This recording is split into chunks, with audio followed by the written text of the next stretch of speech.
Brett, who is your garbage person of the week? My garbage person of the week is Tim Pool because he called me and John a hateful slur. What? Why did he do that?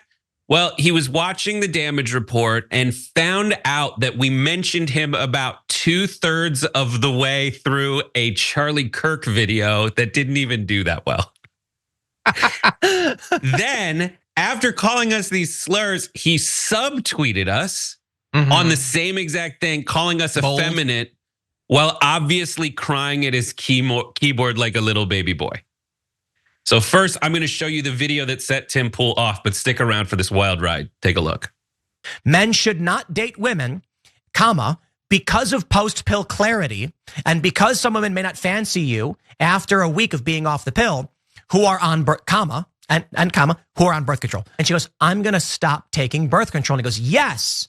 And then 3 weeks later, she goes, oh my God, I do not like this guy. I can't stand him. He's super annoying and he smells bad. The last person any guy should be taking advice from is Tim Pool. Like, people should discuss the side effects. They should. But he is talking about the side effects to his audience of, I'm gonna guess, 99.5% men.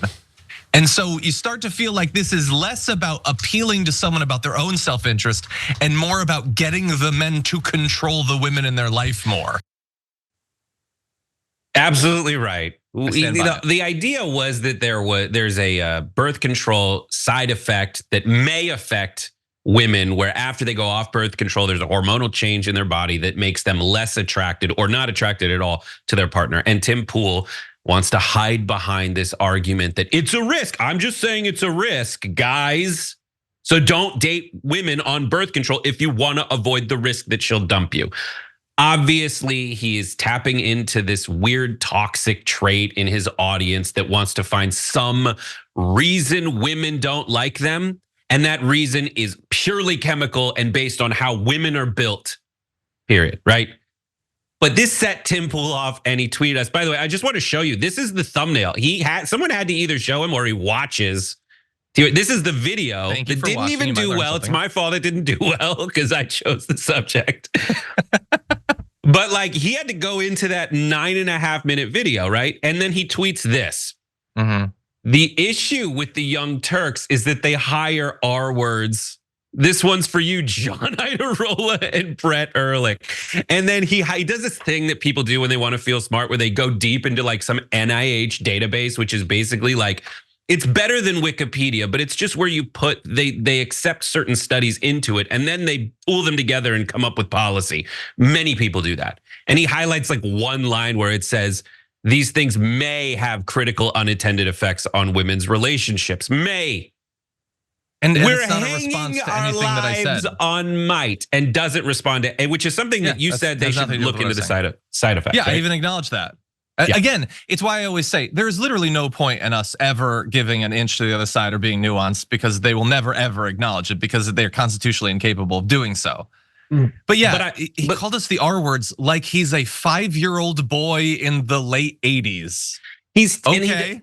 The reason he brought up birth control is my contention that he saw that it was trending with Charlie Kirk, and so he wanted to get in on that or something like that. And so he joins the fray to help his algorithm. But he did watch our show, your show, John. Yeah. And he deserved a treat. So I wanted to make him some AI art to really encapsulate what it must be like to be Tim Pool and honor his show. So I put this cue into an AI image generator. A crying cartoon sperm wearing a beanie hosts a podcast in a gray room with a sword, electric guitar, and flintlock pistol behind him. Digital art. Digital art, nice. And so ChatGPT, essentially Bing image creator, created these images, I think, that are like, oh my God, they absolutely get him. They must have been triggered into being like, oh, let me just take Tim Pool's set and I'll show it to you. This is the next graphic.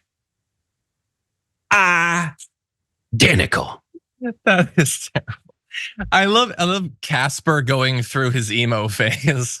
Like the first one where it's holding the dagger is very, very funny.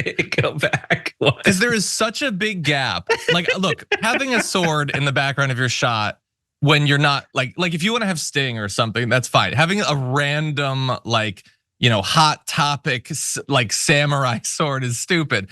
But imagine holding it unsheathed. It's just hilarious. It's so but weird. Anyway, yeah. So we have that. But then he went on later to subtweet us, which is when you tweet about someone but you don't mention them. And he tweeted, "Effeminate, weak men are desperate to defend birth control because it's the only way they can get laid."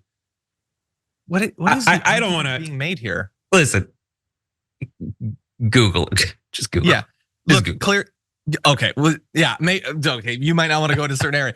Look, obviously we hurt his feelings. For that, I apologize because I don't generally care. I don't watch his show. I don't follow him on Twitter. If I respond to an argument he's making, it's because I care about what he's doing to his audience. I don't care about him or his relationship status or whatever weird resentments he has about women. I care about the men he's ruining for profit. And to those men, I would say, the way to solve your relationship problems is not to stop letting women use birth control. It's to stop watching content like that and making it a big part of your personality. Like, go around as an experiment to the women in your life and you ask them, would I be more or less attractive as a romantic or sexual partner if you found out that I was a massive fan of Tim Pool? Like, just objectively. And this isn't even about Tim Pool. There's a long list of names that you could put that on. Do you think that would endear you to women or make you more attractive? Again, this isn't about him. I really don't care about him. I don't watch his show. I don't know that I've brought him up on the show outside of you making him your garbage person. I care about what he's doing to other people. I do care about Tim Pool, and that's why I'm furious with how he got flamed over the subtweet by right-wing Cope. So he tweeted that, right-wing Cope responded, "You're pushing 40 while unmarried with 0 kids." And then he says, "I love tricking leftists into defending trad cons," which is not what happened. That's not how that went. And then right-wing Cope said, "Please keep epically owning me by never getting your D." Okay, that's it. And it's probably a good thing for humanity if you don't reproduce. Now, well, I think that was a little too far. I honestly think that is mean. It's weird. Like, I make fun of these guys all the time, but I do think we could hang out and have a good time. So until he proves me wrong, I think we could hang out and have a good time. He could show me a sword collection. I like swords. Yeah, I'm not against swords. I love at any given day, a sword could pop up in my background, so we have that in common at least. Yeah, I think we could find common ground, but I do think that the idea to have a sword and be like, people say cross swords, but he's like, I'm gonna do a sword and I'm gonna cross it with a gun. Because guns. I think we should jam. I think Tim Pool and I should have a jam session together. We're both musicians. He can sing me the blues as he cries while masturbating. Leave me out of that. Anyways. And look, I don't know. Like there's just, this is why they want the birth control. They can't say, dude, I've been married for years. Like, I understand that you don't do research in your story, so I'm assuming you didn't Google like our status, or maybe you don't care. I don't care. Why would you? I don't know if you're married. I really don't care. Maybe he's married. Maybe he has 8 kids. And by the way, like, being married or being in a relationship or having kids, I don't think has anything to do with masculinity, but he does. Yeah. They do. By the way, if we want to start going through like the weird things you hyper focus on in terms of masculinity, I mean, I will just say, I know what I'm physically capable of. You can throw out from your little basement studio stuff about weakness. I know what I'm physically capable of, and I don't think that has anything to do with masculinity, but you guys do.